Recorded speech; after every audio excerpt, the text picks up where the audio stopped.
Thanks to the support as your channel member, John Howell. These next two games are against the two teams directly above us in the league. If we win them both, we have a genuine chance of Champions League qualification in our first season in the Premier League.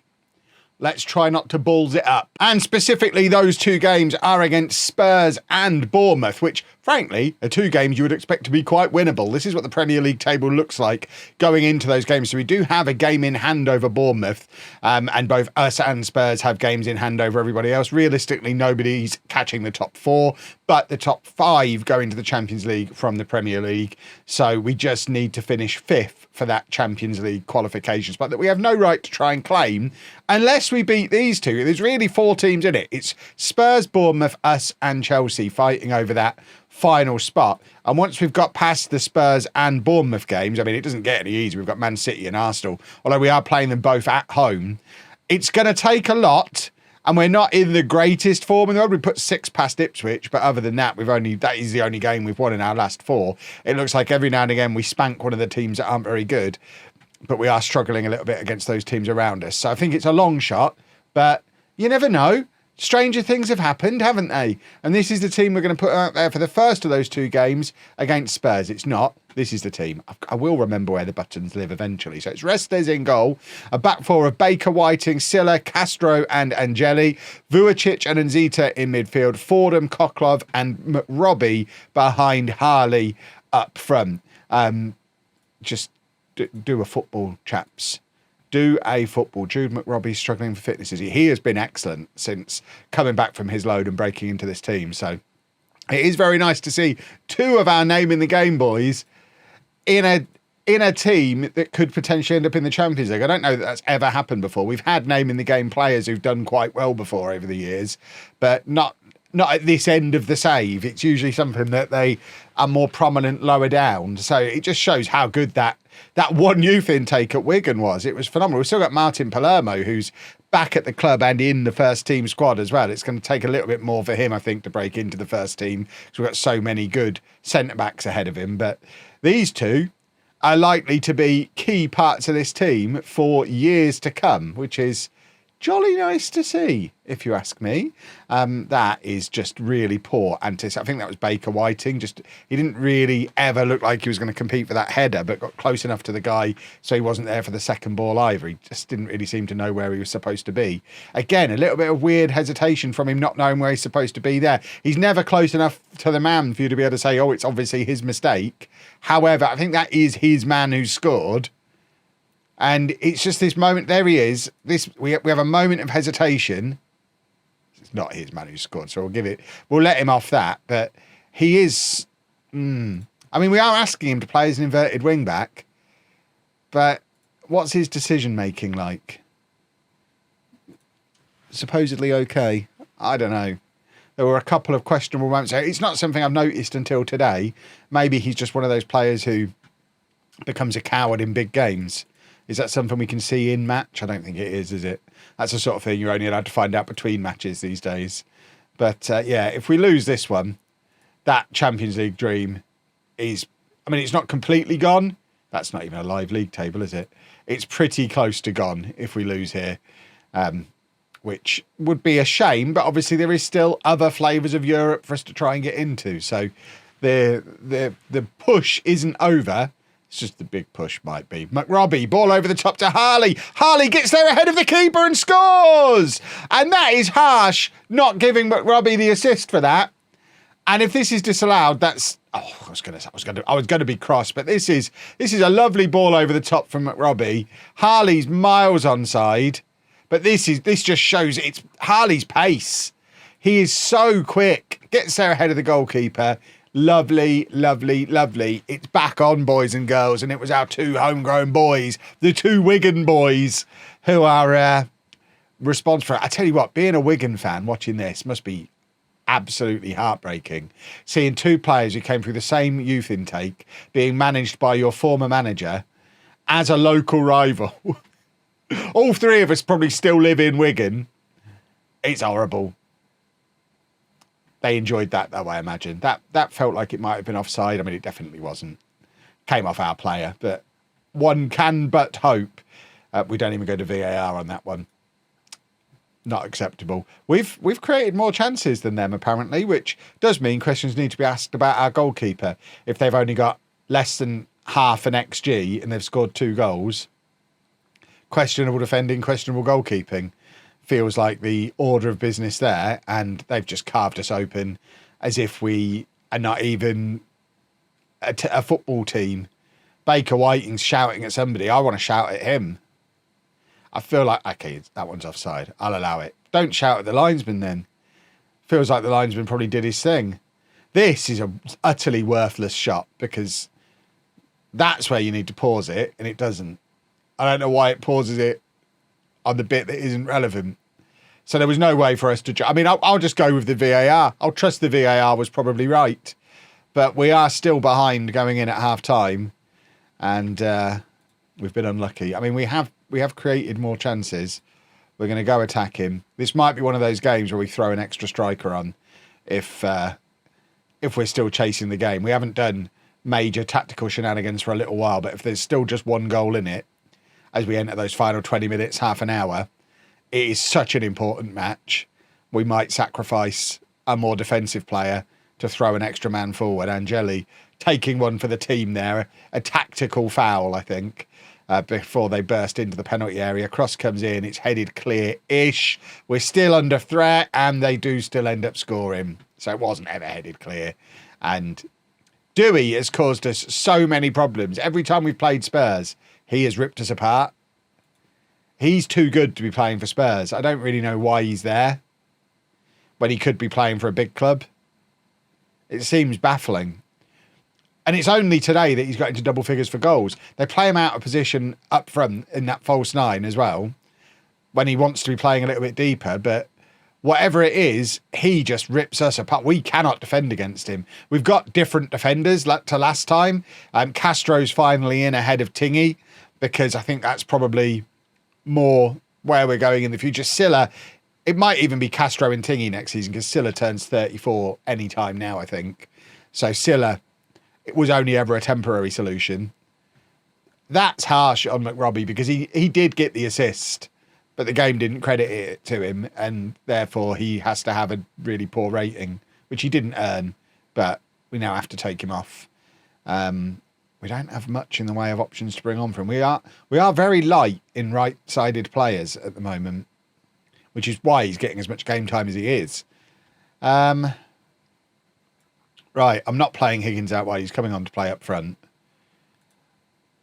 Easy, actually, when we're 2 goals down.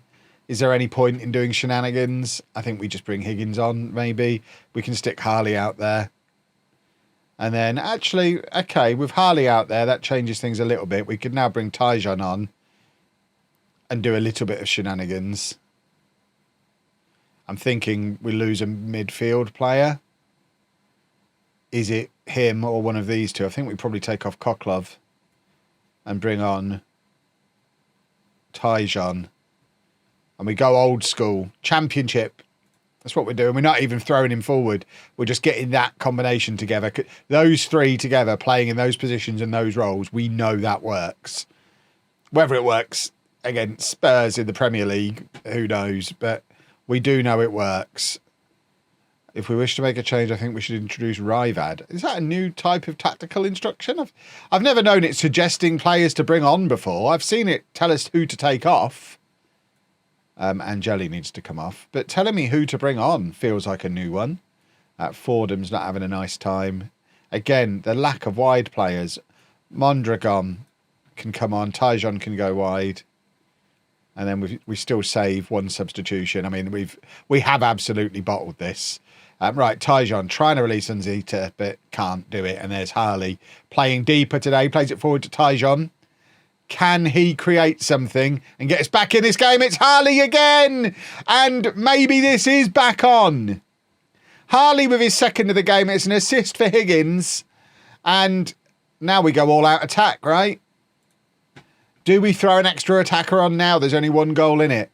Because a draw is quite significant here. I mean, it doesn't let us catch Spurs, but it stops them getting further away from us and leaves them still potentially catchable. The problem is we've got 3 more difficult games on this run-in than Spurs. Arsenal and Man City are both better than Spurs, and Bournemouth away is harder than Spurs at home. So, yeah, a draw here still probably isn't enough. That would have been a huge goal, though, from Tyjon. Right, and Zeta can come off, and we are going to bring on... We're going to bring on Zefiris, because that gives us the option. If we want to go more defensive again, we can. So we're going to put Zefiris up there in behind as well. Have him do that on his own. And maybe do something like that when we're out of possession. And I think that's entirely reasonable. It's not bonkers, but does get an extra man forward. Right. Tyjon playing wide. Doesn't like it out there, but our wingers are dropping like flies. I think we need to buy some wingers. There's Samasilla. Is that go over his head, which is a little bit risky. And now Castro across to Silla. And Tyjon, who's getting a lot of the ball on that left-hand side. Zefiris, who's the extra man in the attack now. And Higgins is there. And Higgins grabs the equaliser. And do we just keep very attacking? We've got ourselves back into the game. There's 10 minutes to go. If we're serious about the Champions League, we've got to win the game. I think we carry on as we are. I'm a coward. We go back to normal attacking. We're still going to try and win. We're still going to leave Zefiris forward. But maybe we don't need to go completely gung-ho with it. Unless Spurs score again immediately, which would be heartbreaking. I hate Dewey. Restes actually makes the save this time. Thank goodness. Right, offer some encouragement. Come on, let's go and have a super-duper hero with bells on, grabbing a late winner that we arguably deserve, even though we've never been ahead in the game. We have created more chances. We've had the better XG.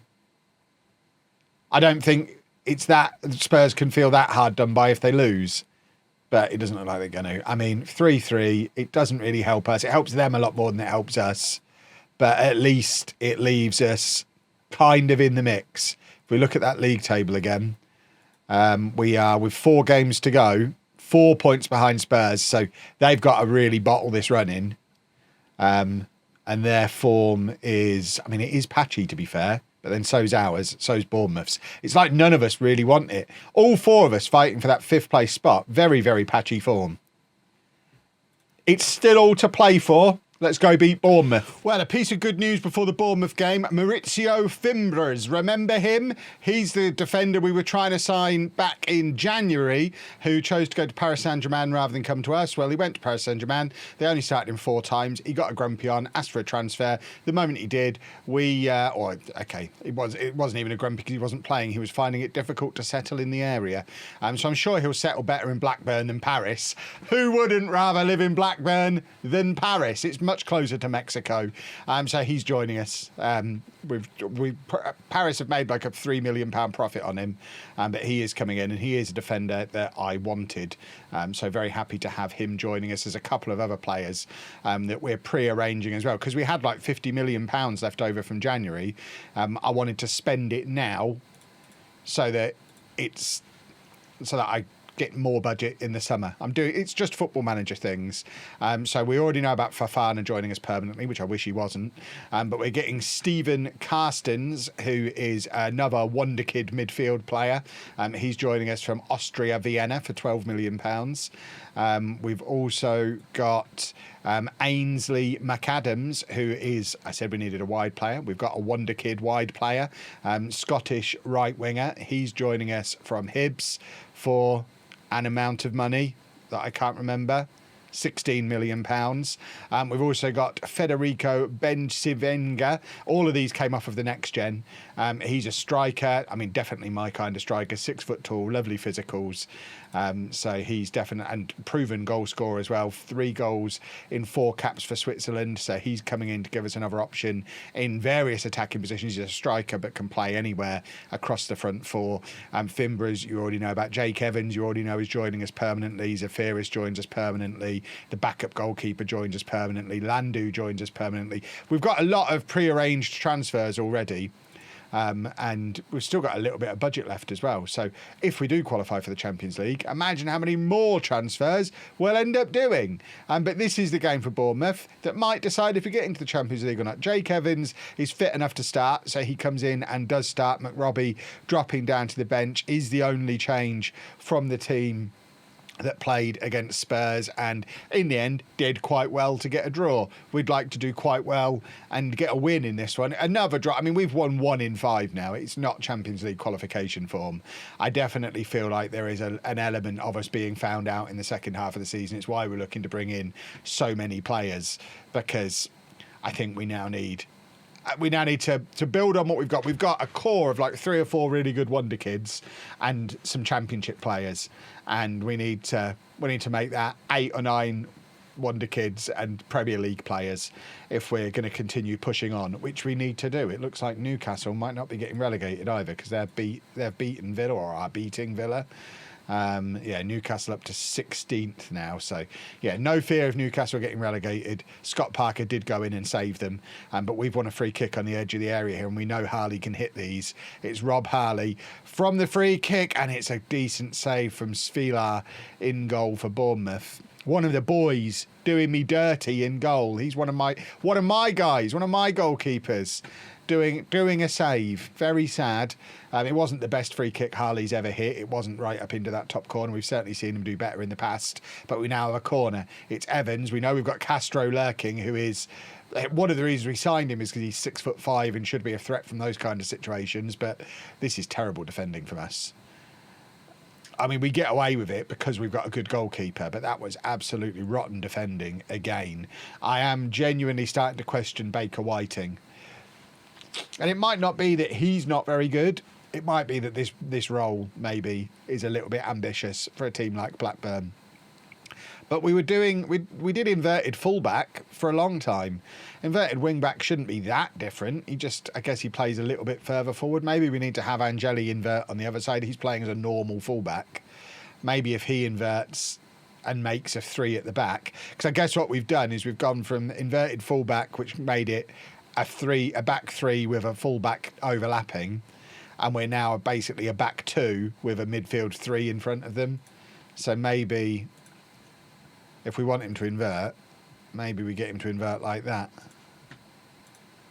It's less attacking but more defensively sound, and we are definitely struggling in those kind of positions when he goes off gallivanting. As much as it is fun watching him join up with everything that's going on ahead of him, might be a bit too much of a luxury for us. But we are losing, which is not ideal, and we might have to send him further forward anyway now, because we're chasing the game again as this rotten form that we're in continues. And there is Baker Whiting, much more defensively positioned, and he's still getting up and joining in, as you can see. And yeah, the half-time whistle blows. Furious. Right, we need to go more attacking. Attacking, please. Get McRobbie, Higgins, Tyjon. All of those boys need to be warming up. We are going to be making some changes fairly early on in this second half if this doesn't turn around and start going our way, because not acceptable for us to lose. Angeli trying to get through but can't. And now Bournemouth with the counter-attack with Vujicic getting involved. And that's where we're talking about. Angeli got forward, but we stayed with a back 3. And although it was a midfielder that eventually made the challenge, we are just a little bit more defensively solid looking. And there's Harley, who really should have applied a better finish to that. It's a good chance for Harley. Probably the best chance of the game for either team. And unfortunately, Harley's lack of proper killer instinct as a striker costs us again. Maybe we need to take a leaf out of Spurs' book and what they're doing with Dewey and play him as a false 9, which some of you have been telling me to do for 5 seasons. I don't know that today's the day to experiment with it. He wants to be a deep lying forward. I think we're going to bring Higgins on alongside him and let him do that exact role that he wants to do. Right, we know Evans has got to come off, so McRobbie's going to come on for him. And then we're going to take off Koklov for Higgins. And we're going to stick Higgins up there with Harley. He can be the deep lying forward. Harley can be the centre forward. And yeah, they can swap around into that when we've not got the ball. And that'll be fine. Right. Do something, you silly rascals. Harley and Higgins together up front. What more could you want? Demand more. We need to do something. We're genuinely in danger of not qualifying for any flavour of Europe as it stands, because the form we're in is so poor. Very attacking. What else have we got? We've got Tyjon. That's about it. Zafiris, I guess, came on and was quite good in the last game. Fordham has been rubbish, so we get Tyjon on again for him. And then I think we do that same thing we did in the last game with Zafiris. Get him up in there. But he can drop back to there when we're out of possession. And we kind of do that and go very attacking. And cross our fingers and hope we can conjure something up from somewhere. The whole front five not really doing anything yet, are they? Bournemouth are just doing a job on us here. And it's very upsetting. I mean, we've got one more substitute. There's literally nothing else attacking we can do. We can change Vujicic for bigger Landu.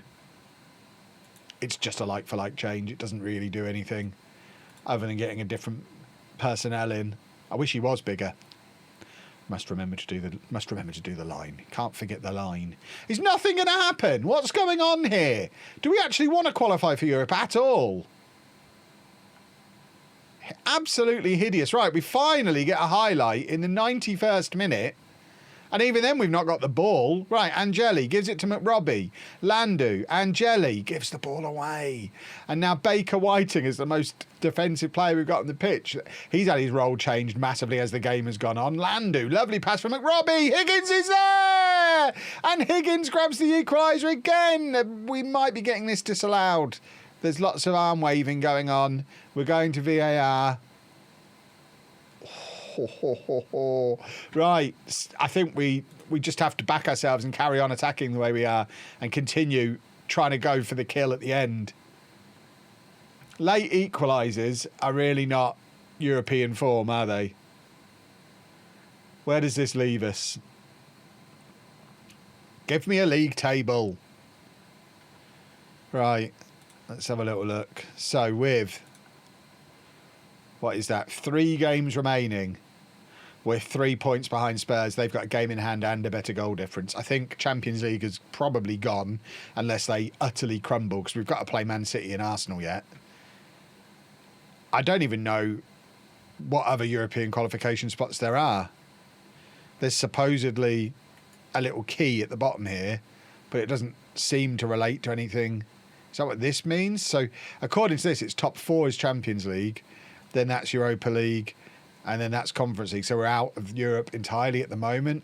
However, when it puts the line on, it puts the line between 5 and 6. So I think it'd be very unusual for England not to have 5. And then depending on what happens in the Cups, 7th place is almost always good enough for Europe. So 7th, we can't drop down from 7th. He's not as good as I hoped he was going to be. I don't want a practical signing. I want an earth-shatteringly good signing. Oh, it'll be fine. If you've enjoyed that, please make sure you leave a nice big thumbs up on there for me. Subscribe to the channel for daily Football Manager videos. And thank you very much for watching.